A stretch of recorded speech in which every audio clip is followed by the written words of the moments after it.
40% of the food that's grown in the United States is thrown to the landfill. Wow. When the food scraps go to the landfill, they give off methane emissions. Methane is a greenhouse gas that's got about 27 times the concentration of CO2. Do it disappear? No. Climate change in general is we're not going to see the thing happen immediately, but we're going to pay for it later. Mm-hmm. One of the questions that I think is helpful to ask ourselves about solving problems is not necessarily how can we get a person to do a thing, but why aren't we doing that thing that way already? It might be just an education thing too, because once you kind of know better, you do better. What would be the impact on not even just Cleveland, but what would be the impact on the world if everybody composted? Wow, I love that question. This is the Keepin It Cleveland podcast. What's up, Cleveland, and welcome back to the Keepin It Cleveland podcast. I'm your host, Isaac, and the founder of Color Beyond, a creative storytelling agency based right here in Cleveland, Ohio. Today on the podcast, we have none other than one of the founders of Rust Belt Riders, Michael Robinson.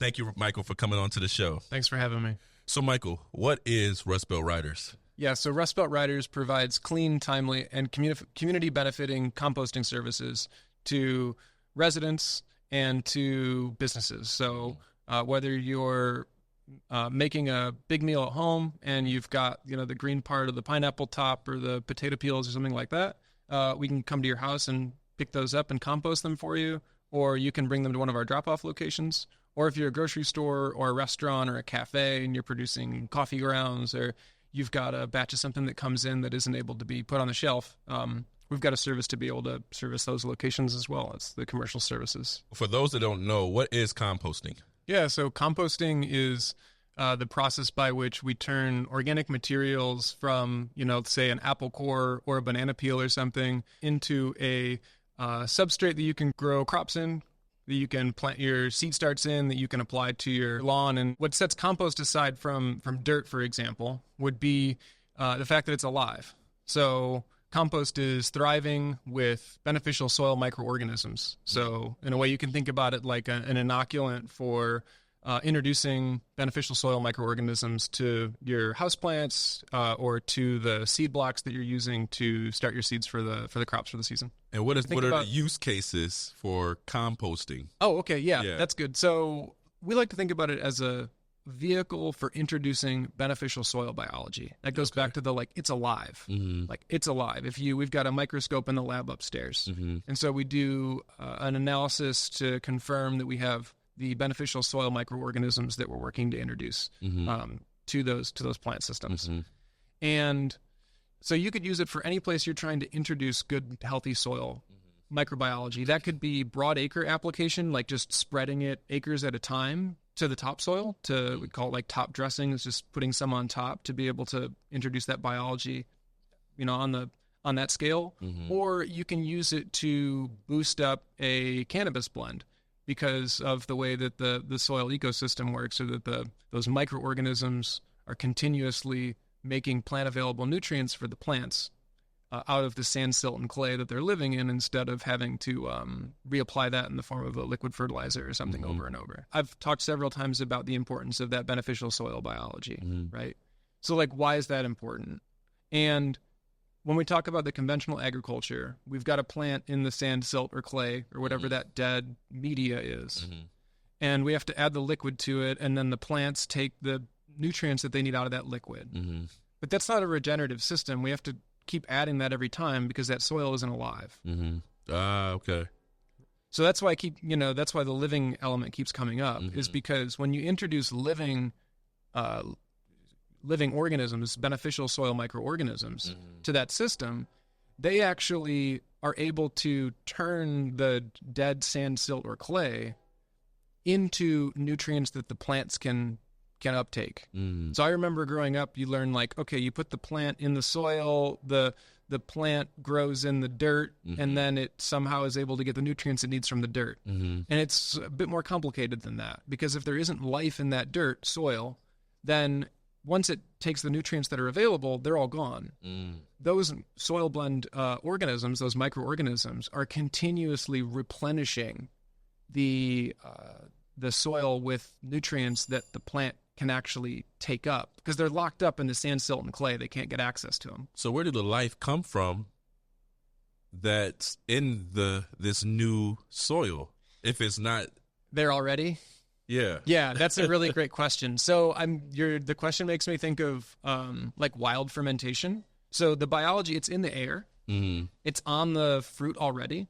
So if you think about a pineapple, and sometimes the pineapple gets that kind of white color on the outside, it's usually yeast that's growing. So there's another microorganism that is that's alive on there. So it's kind of there already, whether it's in the air or on the banana peel or on the apple core. Same thing with like grapes. Like you see like the kind of like white fuzz, I don't know, like white powderiness on the grapes is usually like a yeast or something that's there. And so it's in the air all around us.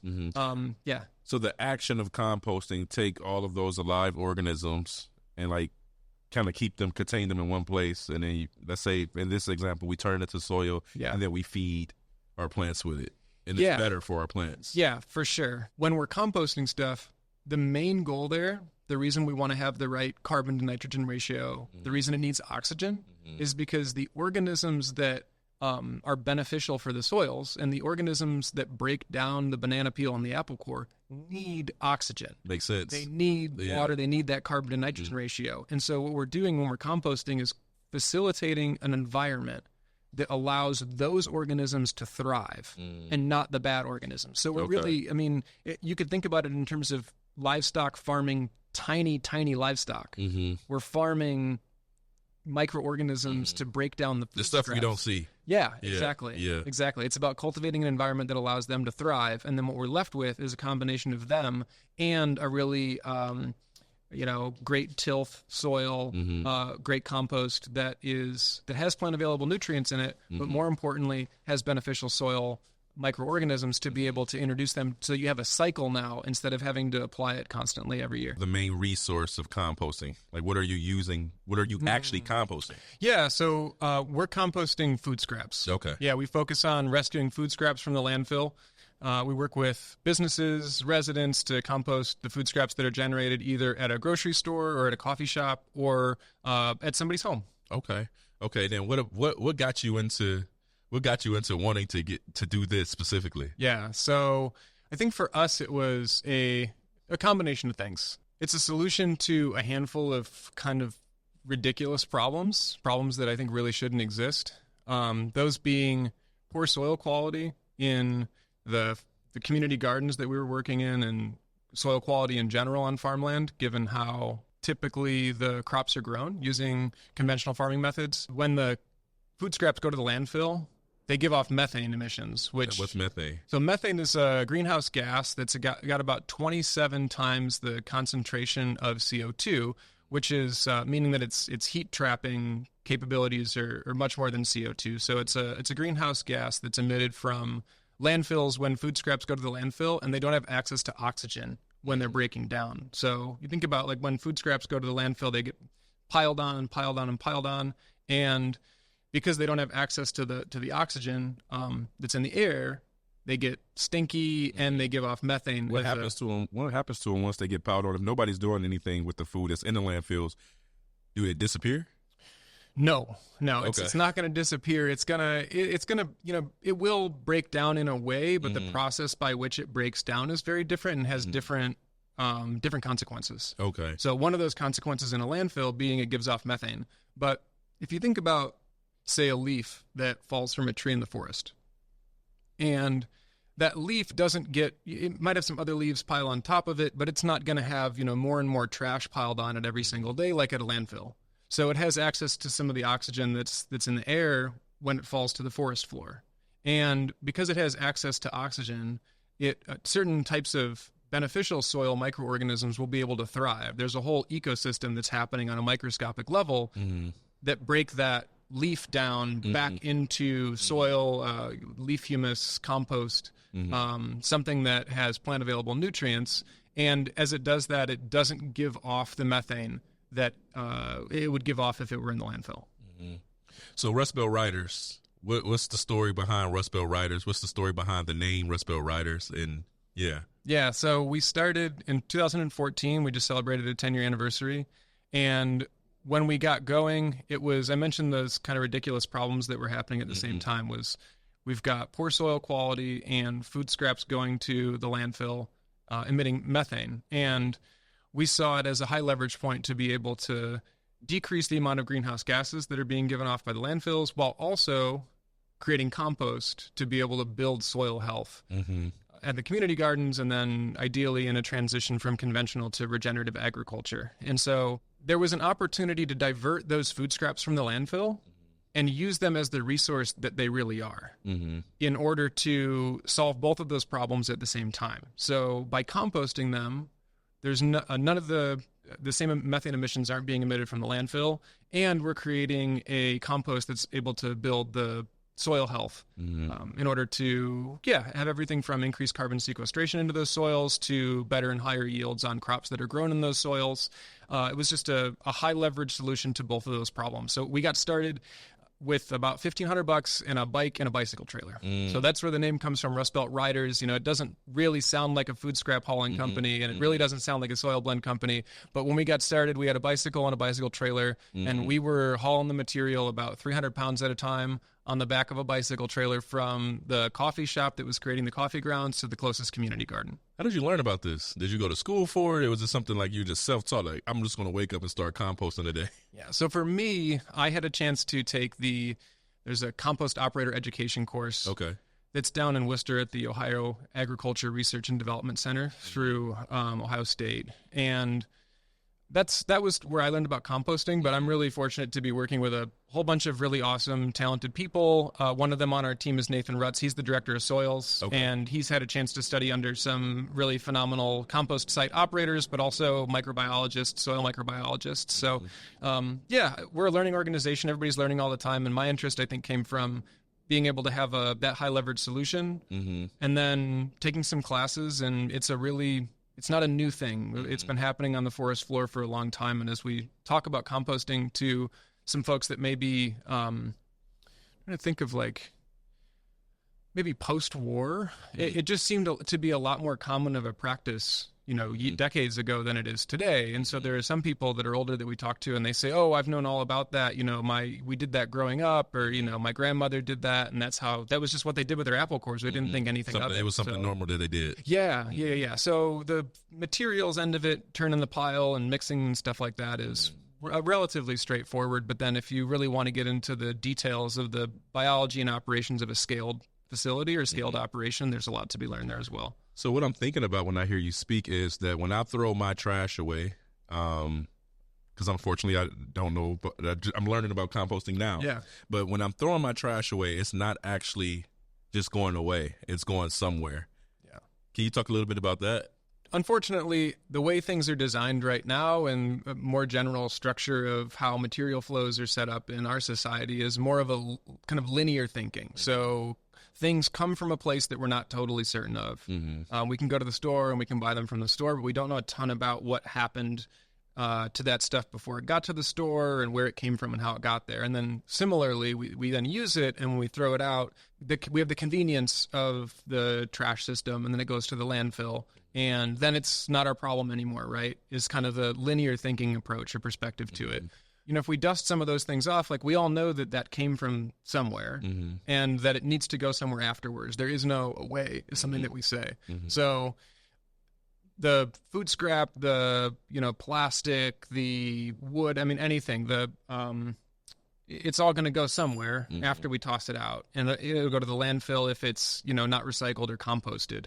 And what we do in terms of the picking up the food scraps, turning them into compost, and then reintroducing that to whether it's a raised bed fill or somebody repotting some plants at home for their house plants, it's reintroducing it back into that system. And it's a way of taking a cyclical approach to how we interact with the world around us, the ecology around us, because we also have a systems thinking approach to our work, but also our communities.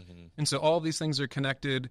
And even though a lot of things around us kind of trick us into thinking that we live in a linear system and things might disappear after we throw them into the trash, right, that convenience has, maybe further downstream consequences like the methane emissions that I mentioned in the landfill situation. So what would be the impact on not even just Cleveland, but what would be the impact on the world if everybody composted? Wow, I love that question. Because a part of me is thinking like we have to respect what we eat when I hear that. You don't just eat it and throw it away, and just eat it and throw it away. Like this is something else is happening once we're finished. Yeah. Whether that's a banana peel, an apple seed, whatever it may be. Yeah, I mean, you're hitting on it's a perspective shift. If everybody was already composting, to me, that means that we understand the interconnected nature of all these systems that we rely on to be able to survive. We would definitely significantly decrease the methane emissions from the landfills. So we often don't think about food scraps or landfills as being a source of greenhouse gas emissions, but 40% of the food that's grown in the United States is thrown to the landfill. Wow. And the food waste also makes up the largest percentage of category of materials of a municipal solid waste stream. Why should someone, well, I got another question. How easy is it to compost? Because maybe somebody is listening or watching and they don't understand the process. It sounds complicated. Yeah. But how, if I wanted to get into it, how do I start? Yeah. So if you wanted to compost in your backyard, you could set up some pallets and create some cubes with those pallets and have a 3-bin system. And you would want to mix the food scraps with some source of carbon. So we talk about carbon and nitrogen ratios. And so nitrogen is typically some green material, but we say green material, that's your food scraps. Those are going to be your nitrogen inputs. And then you want, by volume, twice as much carbon. So if you've got a 5-gallon bucket of food scraps, you're going to want 2 5-gallon buckets of some carbon input. And that would be either shredded newspaper, wood chips is my favorite one. And then you'd mix those together, and then you have to turn it every once in a while, depending on what's going on with the breakdown process. You might want to turn it more or less frequently. But and then you can have kind of a passive pile too, where if you're adding stuff to that pile, it will eventually break down over time. But as I said before, you need to make sure that there's oxygen in the pile, because that's where it starts to get stinky. So if you've got a giant pile of stuff and it's all collapsing on itself, doesn't have access to oxygen, you'll start to get that funk. And then if it's way back there, you'll get through that process and it'll break down eventually. But if you keep putting stuff on top of it, it'll never be finished. So you'd want to stop at some point and start a new pile maybe next to that one and let that one finish breaking down, and then you'd be able to use it. And then the simplest way would be to just contact somebody who can do it for you. If you don't want to do that, right. So that's how if you want to do it in the backyard. But yeah, the easiest way I can think of to composting in Cleveland at the moment would be to sign up for one of our programs, whether that's a residential program if you're looking to compost food scraps at home, or if you have a business and you generate food scraps, whether that's a coffee shop or a grocery store, restaurant, anything like that, you can reach out to Rust Belt Riders, and we provide a clean, community benefiting solution to food scraps for your business. Sweet. So, what impact have you seen so far within the city of Cleveland from the compost work that you do? Wow. So we've composted over 6 million pounds to date. Wow. We work with about 3,500 residents between the drop-off and the pickup program for the residential programming. Got about 350 businesses. Wow. So I don't think there was really much composting going on, food scrap composting going on when we started the business in 2014. So I'd say we've really gotten the ball rolling in terms of the municipal public-private partnerships that we've been able to develop. We've introduced it in places as, you think about places that are the fabric of Cleveland, or really kind of, like maybe higher profile places is what I'm thinking, but we work with the West Side Market. We work with the Rocket Mortgage Fieldhouse. We're really starting to see composting be a ubiquitous practice.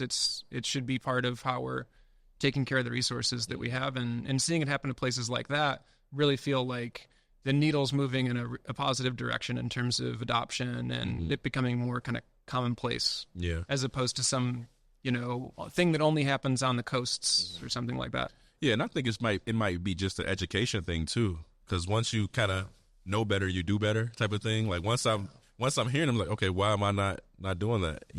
Yeah, and I totally understand, because everything around us encourages us to think. I mentioned those linear systems, right? And like things are made easy for us to think in terms of linear systems. Right. The structure is such that, like, one of the questions that I think is helpful to ask ourselves about solving problems is not necessarily how can we get a person to do a thing, but why aren't we doing that thing that way already? Right? Like, if it was the easiest way to do it, like, why are we doing it this way and not that way? And we don't need policy in order to incentivize or encourage people to do something in a particular way, I think isn't necessarily bad. But I think a more important question to ask is, why aren't we doing that way already? And so I think, to your point, like, it's just not, it hasn't been made easy. It hasn't been made part of, like, common practice, at least, you know, since things may have evolved, since our grandparents might have been doing that as part of their day-to-day, if that's what they were doing. But then the other thing that I think of is the downstream consequences. Like, we don't see the immediate consequences of methane emissions. Okay, I got you. It's just a delayed feedback loop.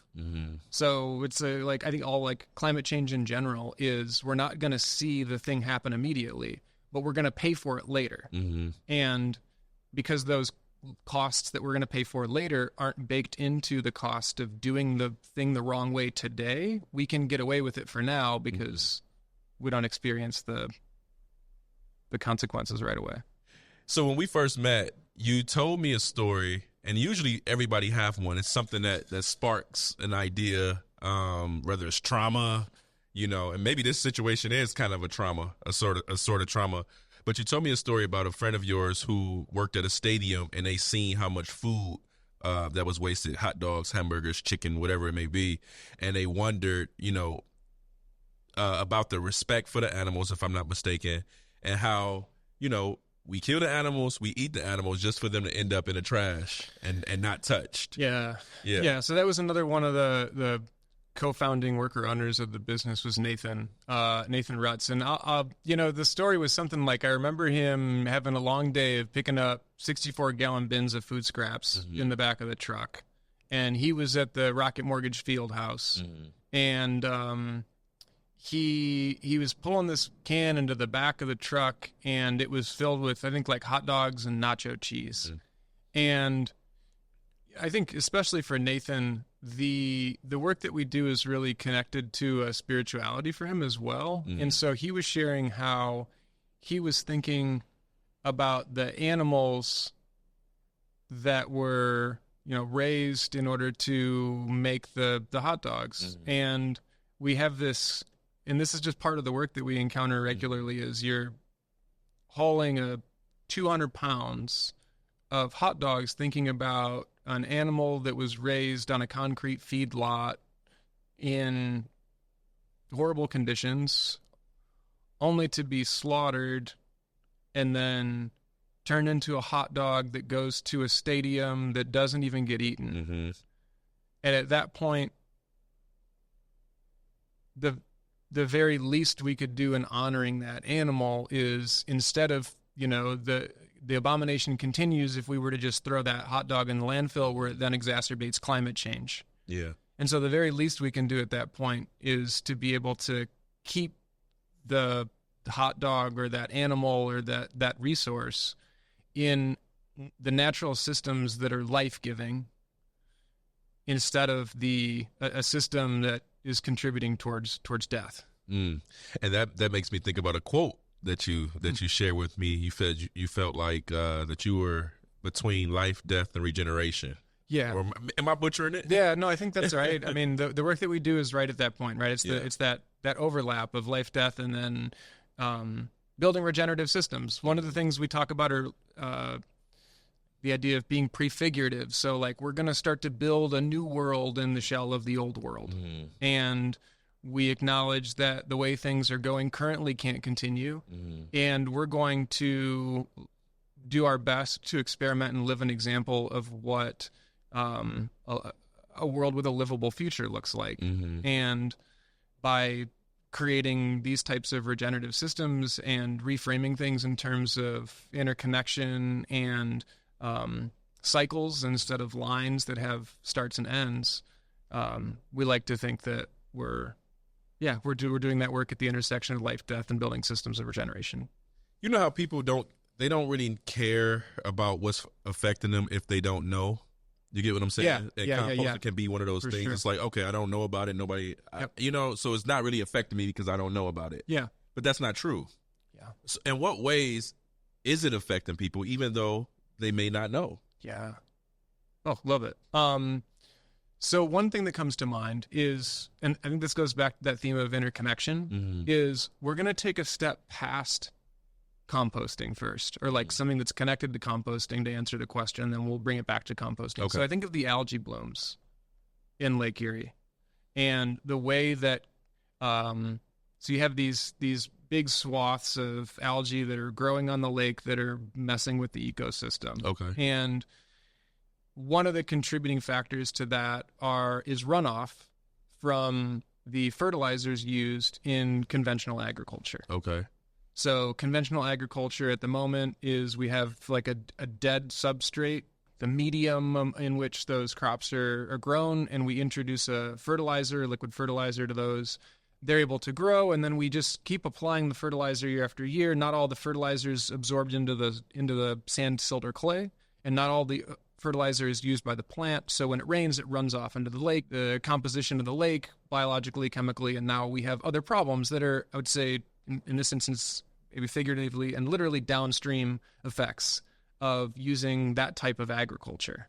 The introduction of regenerative agriculture as a practice, so instead of just reapplying fertilizer where a lot of it runs off every year and changes these systems, we would be able to introduce healthy soil biology in the form of composting in order to create healthy soil ecosystems that don't have the fertilizer runoff, that aren't having that adverse effect. And I think that's just one example that's why it's hard to see, because it's so many steps outside of the immediate initial practice. Like when I throw an apple core in a landfill, I don't see the issues in algae blooms in the lake. The other thing that we run into in addressing this as a climate issue, like a climate change problem, is the vastness of the problem. Like when we start to think in terms of interconnected systems, right? You're asking like, well, those immediate effects, and if it doesn't affect me, then it's almost like I would say it's kind of tricky in a way, because we don't see that immediate effect right there. But I also think we live in a society that continues to incentivize us to think in terms of individualism and short term instead of long term and collective. And I feel like, in a sense, composting is almost not just caring for yourself, but caring for others in a sense. I thought of something else when we spoke a while ago. Maybe people don't understand how detrimental landfills are to our society in general. I remember you telling me something along the lines of trash is being transported all across the world because landfills are filled up where they normally exist, and they're bringing things to like Ohio, for example. The detriment of landfills. The East Coast, we were in New York City for a wedding, and was on the way back from the wedding, and we were driving. I'd never really noticed them before, but maybe this time I was looking. But there were a whole bunch of semi-trucks, flatbed semi-trucks, that had these looked like just big black marshmallows on them. And I saw 1, 2, 3, and then I started to notice more and more, and I saw MSW in big white spray paint, municipal solid waste. Okay. And we see different reasons for why composting is being introduced, especially at the policy level on the East and West coasts, and frankly everywhere. But the East Coast is running out of landfill space. They just don't have anywhere. There's no more room in the holes in the ground where they were putting the things. So they're now shipping them to other states in order to huck that trash into a hole in the ground somewhere else because they filled up all the holes that they were using. It's a logistical material limit that is now incentivizing composting, but also it illustrates kind of the absurdity of New York trash or New Jersey trash being packaged, stuck on a truck, and then shipped interstate to be able to throw it in a hole in the ground. Then they're bringing it to Ohio, though. They bring it, and it comes by truck. And it has to do with the landfill tipping fees, the amount of space that people have, and those are all market forces that are contributing to the viability, or perhaps like market, economic viability of doing a thing that, frankly, is probably imperative for the survival of a species. So, Michael, we talked a lot about, what it is that you do, but now let's dive a little bit into how do you get it done?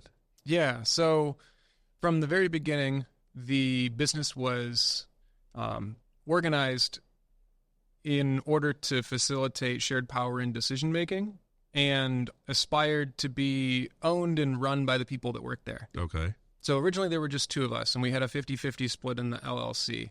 And then in 2021, we officially became a worker-owned cooperative, which means that after a certain period of time, anybody that works here is eligible to purchase a share in the company.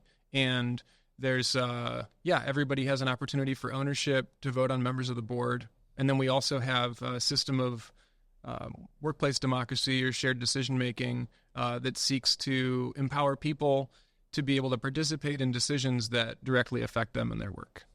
And what impact do you feel like that has? I don't necessarily know if you can even say the employees here, if everybody's an owner. Yeah, right. Yeah, so after 3,000 hours, you're eligible for ownership. So at the moment, there are 38 people that work here, and 15 of them are equal owners. And I'd say it's really hard to do the work that way, but it's worth it to us because you mentioned the what, which is making the compost and quality soil blends, but then the how is also changing the relationships between one another as colleagues, changing the relationship between ourselves and our work, ourselves and our community. And while it can definitely be more difficult than adopting more traditional structures, I think that ultimately it's why we're still here today. What's next?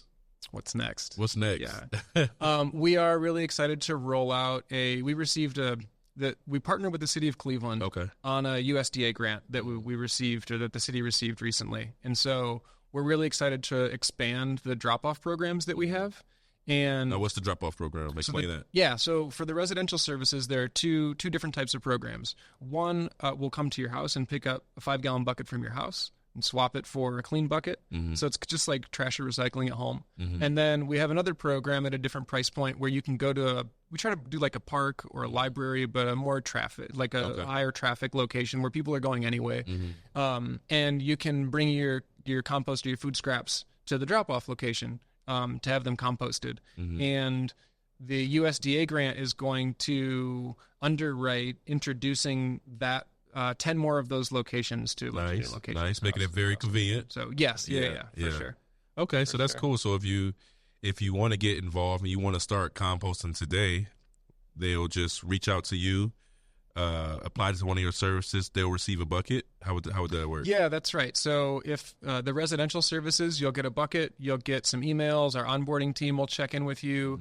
You can sign up at rustbeltriders.com, and you can do all of that online, and then someone will follow up with you and just say, hey, we're good to go. You can ask them any questions. We're really proud of our the customer service element, making it easy. You asked before, what's the easiest way to do this in Cleveland? And technically you can do it in your backyard if you'd like to, but we work really hard to make it really easy. And I know that for people that are new to it, there are a lot of, can I compost this? Can I compost that? And we have an app that you can download, and you can just search if you have a thing like, plug in lemon peel or, tissue, all kinds of stuff, loaded in there. It'll tell you, yes, we can compost that, or no, we can't. Okay. And then if you have a question beyond that, you can reach out to a member of our team to talk through any other issues that you have. But we work really hard to make it easy because we recognize that, as you said, a lot of people aren't aware of it, and it can be intimidating, right? Like you think compost, you think, oh, is this going to smell? Or, oh, this sounds like a pain. Do I have to do something in my backyard? Yeah. No, we'll go drop off a bucket for the curbside services. And then for the drop-off program, you select a home location. There's a map that shows you where all the different drop-off locations are, so you can pick a location for yourself, and then you get a code. There's a lock on the bin, and you plug the code in the lock and open the bin up, and you can bring as much material as you need to those locations. You can also use any of the other locations that aren't your home location. Okay. So let's say maybe your location that you regularly go to is here at our offices, but you're going to go to, visit your in-laws in Shaker Heights, and you want to stop by the Shaker Nature Center where there's a bin. You can drop your material off over there too. So do you guys cover all of Cleveland? Is it just specific areas in Cleveland? So the residential services have a little bit more of a restricted area than the curbside services have a little bit more of a restricted area than the drop-off program, but Cuyahoga County, we cover between the two programs. Okay. And as I look around your space, we're surrounded in soil. Yeah. is it some element, I'm assuming, that turns the compost back into soil? Yeah. So we pick up the food scraps, and like the process is the food scraps get picked up, they get composted, and then we use that compost as a base ingredient with a handful of other amendments to be able to create different soil blends for different applications. Okay. So depending on what you need the soil blend for, we've got a blend for that. So if you're just starting seeds for the season, we've got a seed starting mix. Okay. If you want to repot some house plants, we've got a blend for that too. So sprout is the seed starting mix, house is the soil blend mix, the house plant mix. And the main difference there, right, is the house plants, typically people have issues with their house plants because they're overwatering them. The house plant blend has more drainage, so it's harder to overwater it. Okay. And then we also have a raised bed fill, a regular compost, and then we do a blend. We've been working with commercial cannabis cultivators for several years now. Okay. Given the issue 2 recently passing, folks in Ohio can grow up to 6 plants at home. So we've made that blend available to that market as well. So if folks are looking to grow cannabis at home, we've got a cannabis blend specifically designed to bring the plant from sprout all the way through the flower stage without having to add anything, which is a lot less complicated than other ways of growing the plant. We didn't get a chance to touch on it, but tilth. What is tilth? Yeah. So tilth is it means it's a quality, a good quality for growing crops. So if something has tilth, it's a beneficial quality for growing crops. You want to grow in something that has good tilth. And how is tilth, specifically the soil that you sell, connected to Rust Belt? Yeah, so all the tilth products are made from the compost that's made from the food scraps that Rust Belt picks up. So that process of picking up the food scraps, composting them, then using them as the base ingredient to all the tilth products. Okay, so essentially when people buy your soil, they're purchasing back probably the food scraps that they threw out. Yes. So one of the cool closed loop stories that we have is in our partnership with Heinen's, the grocery stores. So we pick up the food scraps from Heinen's, we compost the food scraps from Heinen's, and then we work with farmers that sell their produce to the Heinen's stores. Wow. So when you're shopping at Heinen's, you could be purchasing an eggplant from a Stark County farmer who is growing in tilth soil that was made from an eggplant from a Stark County farmer that might have gone bad on the shelf or something like that. What is the difference between the soil that you guys create and, I don't know, some other soil you may purchase at your Home Depot or something? Yes. Yeah. So going back to It's Alive. Yeah. So the stuff at Home Depot, it depends on where it's coming from and who's making it. But one of the things that you can guarantee about a tilth soil product is that it's made with living compost. So something can be a soil blend. It doesn't necessarily mean it has compost in it. So all of our soil blends are compost based. And so you can ensure, in the spirit of It's Alive, we're coming into fall season, and we've got our standard array of soil blends for different applications, but we also have a put your garden to bed kit. So that's an end of season application so that you can apply compost to that flower bed or to that raised bed or whatever it might be. Also in the kit are some cover crop seeds. So cover crop is something that you would grow in that bed over the winter season, and it's maybe like a clover or a barley or something like that, like a winter cover crop. And it's going to help to continue to add organic matter to your soils, and help the compost will introduce that beneficial soil microbiology to the flower bed for the coming season. That's good. I like that. So I know that, when I think of companies like yours, it's like you can really change the world if everybody was to get on board, right? But just starting with our city, starting with something smaller, not the world yet, but just starting with our city, what could the impact be if at least it became the norm in Cleveland for everyone to compost?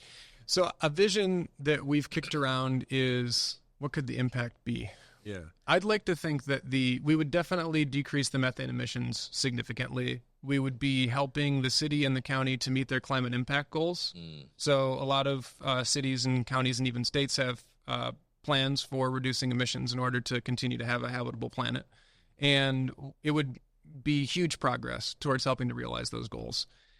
that's the diversion end of things. They're like, we're going to rescue stuff from the landfill and make it into compost. So less methane. But then on the other side of that, we've got all this compost. What are we going to do with it? Right. And I think that's a really important part of the puzzle that everybody needs to be thinking about. When a city or municipality wants to roll out a composting program, it's great that we can capture the stuff from the landfill, but there also needs to be a plan for what we do with it after it's made into compost. And you could do everything from broad acre application to, I love the idea of food forests. Like if we really get into vision, like what could a beautiful... What's a food forest? Is it like where everything in the forest is some type of food source? Yeah. Okay. So around the corner at the garden we were at, actually. Okay. They really started to do something like that. So it's got to be an acre plus over there, maybe a couple acres at the Rust Belt Gardens at East 40th and St. Clair.